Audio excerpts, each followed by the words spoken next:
Break के बाद कशिश खबरनामे में आपका दोबारा खैर मकदम है। आइए बढ़ते हैं कुछ और खबरों की जानिब। नाज़रीन, आइए अब रुख करते हैं कुछ कौमी खबरों की जानिब।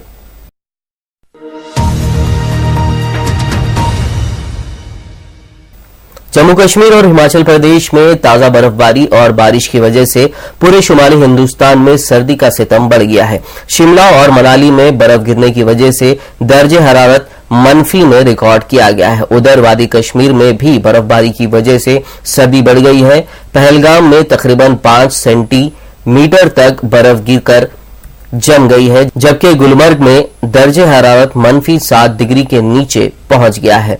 उधर दिल्ली के साथ साथ पंजाब और हरियाणा में भी बारिश हो रही है। महकमा मौसमियात ने आने वाले कुछ दिन में ऐसे ही मौसम की पेशनगोई की है। दिल्ली में गुज़िश्ता दिनों से कड़ाके की सर्दी पड़ रही है। पूरे शुमाली हिंदुस्तान का यही हाल है। हर जगह सर्दी का सितम जारी है। कांग्रेस नायब सदर राहुल गांधी ने कर्नाटक में एक रैली से खिताब करते हुए खवातीन से मुखातिब हुए और उन्होंने कहा कि खवातीन को ताकत दिए बगैर हिंदुस्तान सुपर पावर नहीं बन सकता। राहुल ने कहा कि समाज खवातीन को दबाता है, इसलिए उन्हें मजीद ताकत की जरूरत है। हिंदुस्तान में जहां भी महिलाओं को शक्ति दी जा रही है वहां तेजी से प्रगति आ रही है, और जहां महिलाओं को दबाया जा रहा है वहां प्रगति दिखाई नहीं दे रही है। हम सुपर पावर की बात करते हैं, कहते हैं हिंदुस्तान को सुपर पावर बनाना है। जब तक हम अपनी महिलाओं को जगह नहीं देंगे, जब तक उन्हें शक्ति नहीं देंगे, तो ये देश सुपर पावर कभी नहीं बन सकता है। ये देश सिर्फ आधा सुपर पावर बन सकता है। सही बात है ना। भारतीय जनता पार्टी की सरगर्दा लीडर और रुकने पार्लियामेंट मेनका गांधी ने दावा किया है कि कांग्रेस की सदर सोनिया गांधी और नायब सदर राहुल गांधी ही मनमोहन सिंह सरकार को चलाते हैं, और उन्होंने मजीद कहा कि बीजेपी के वजीर-आजम ओहदे के उम्मीदवार नरेंद्र मोदी के मुकाबले कांग्रेस के नायब सदर की कोई हैसियत नहीं है। मेनका गांधी ने इतवार को कहा कि नेहरू खानदान में अब कोई ऐसा नहीं है जो कांग्रेस को मजबूत और यकजा कर सके। कांग्रेस के नायब सदर राहुल गांधी को आइंदा लोकसभा इंतखाबात में वजीर-आजम के उम्मीदवार के तौर पर नामजद करने के जबरदस्त मुतालबात के दरमियान कांग्रेस मजलिस आमिला कमेटी ने ऐलान किया है कि राहुल गांधी 2014 के लोकसभा इंतखाबात में कांग्रेस की इंतखाबी मुहिम के सरबराह होंगे। कुल हिंद कांग्रेस कमेटी के जनरल सेक्रेटरी जनार्दन रेड्डी ने नामानिगारों को बताया कि पार्टी की सबसे बड़ी फैसला साज बॉडी कांग्रेस वर्किंग कमेटी ने पीर को होने वाली कुल हिंद कांग्रेस कमेटी के इंतहाई अहम इजलास में पेश होने वाली करारदाद पर गौर व खौज किया है और राहुल गांधी को कांग्रेस के वजीर आजम ओहदे के तौर पर नामजद करने का फैसला किया है, लेकिन राहुल गांधी को इंतखाबी मुहिम की क़ियादत सौंपी गई है। बीजेपी के वज़ीर-ए-आज़म ओहदे के उम्मीदवार नरेंद्र मोदी ने हिमाचल प्रदेश के हमीरपुर में एक रैली से खिताब करते हुए कांग्रेस पार्टी पर आवाम से धोखा करने का इल्जाम लगाया है। राजनीतिक क्षेत्र के माध्यम से जुटे हुए हैं।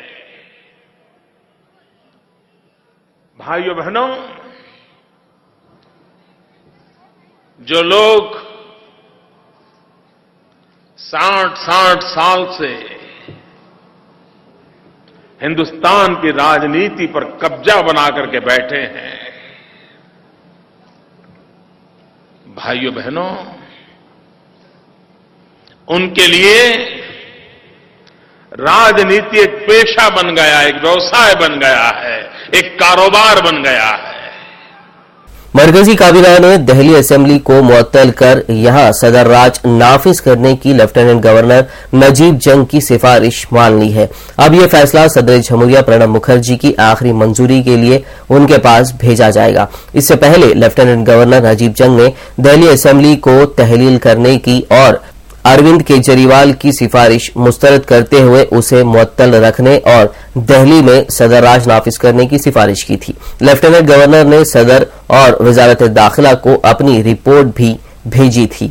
वहीं दिल्ली के वज़ीर आला के ओहदे से इस्तीफा देने वाले अरविंद केजरीवाल ने दिल्ली में सदर राज लगाए जाने की सिफारिश को लेकर सवाल उठाए हैं। केजरीवाल के इस्तीफे के साथ ही आम आदमी पार्टी पार्लिमानी इंतखाबात की तैयारी में मसरूफ है।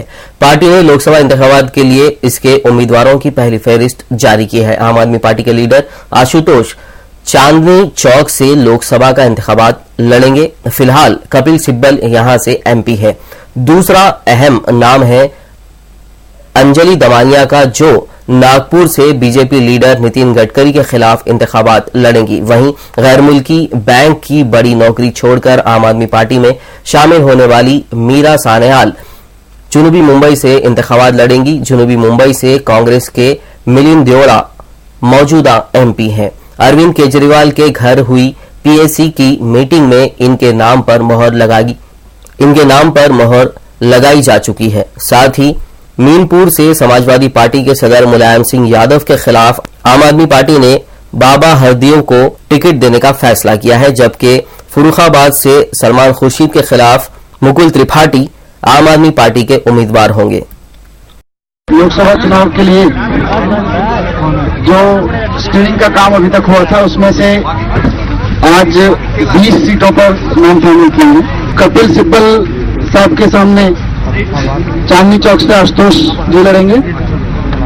सलमान खुर्शीद साहब के सामने सलमान खुर्शीद जी के सामने फर्रुखाबाद से मुकुल त्रिपाठी चुनाव लड़ेंगे। मुलायम सिंह यादव जी के सामने मैनपुरी से बाबा हरदेव जी चुनाव लड़ेंगे। सुरेश कलमाड़ी जी के सामने पुणे से सुभाष वारे जी चुनाव लड़ेंगे। सुभाष वारे। नितिन गडकरी के सामने अंजलि दमानिया चुनाव लड़ेंगी। अजीत सिंह के सामने बागपत से सोमेंद्र ढाका चुनाव लड़ेंगे। अजीत सिंह के सामने बागपत से सोमेंद्र ढाका। दिल्ली में महाबल मिश्रा जी के सामने जर्नैल सिंह पत्रकार जर्नैल सिंह चुनाव लड़ेंगे। नाज़रीन, आइए अब रुख करते हैं कुछ बैनुल अक़वामी खबरों का।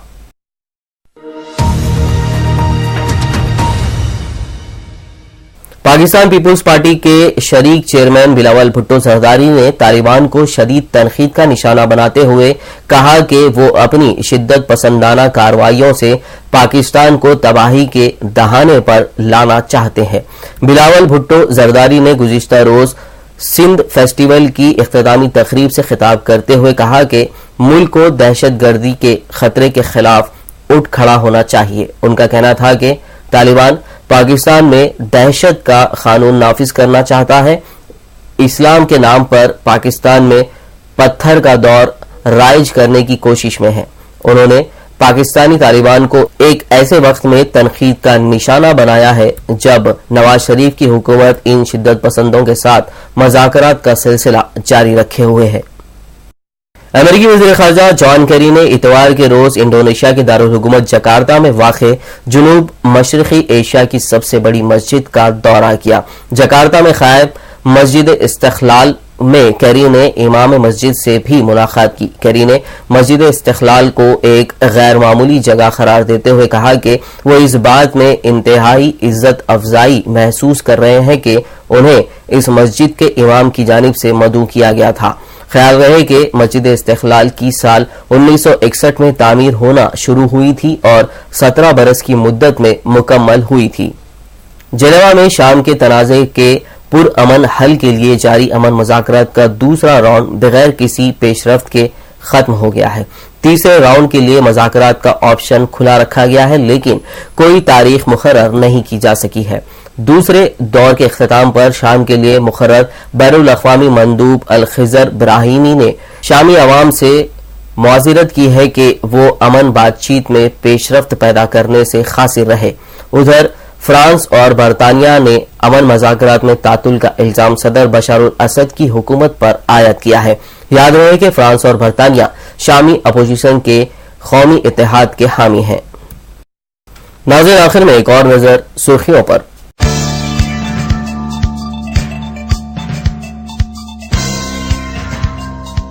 आंध्र प्रदेश की अवाम के मफाद का तहफ़्फ़ुज़ 5 अफराद की जिम्मेदारी, रियासती वज़ीर माल रघुवीरा रेड्डी का बयान।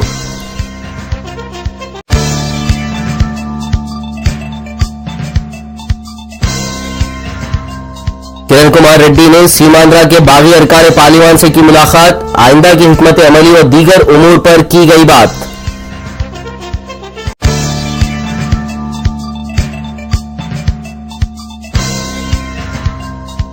मरकजी काबिना ने दिल्ली में सदर राज नाफिज करने की सिफारिश की मंजूर, सदर की मंजूरी का इंतजार, नजीब जंग ने की थी सिफारिश।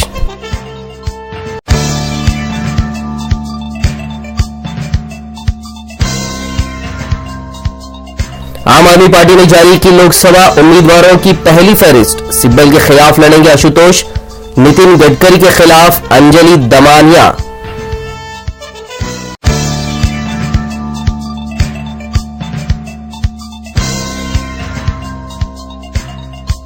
अवाम तालिबान के खिलाफ उठ खड़े हो, बिलावल भुट्टो जरदारी का बयान।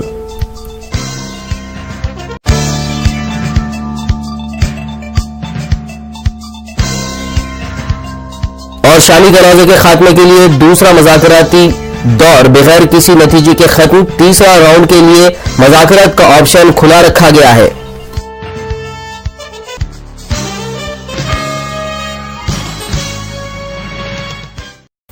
इसी के साथ कशिश खबरनामा इख्तिताम को पहुंचा। मिलते हैं अगले खबरनामे में, तब तक के लिए देखते रहिए उर्दू टीवी। अल्लाह हाफिज।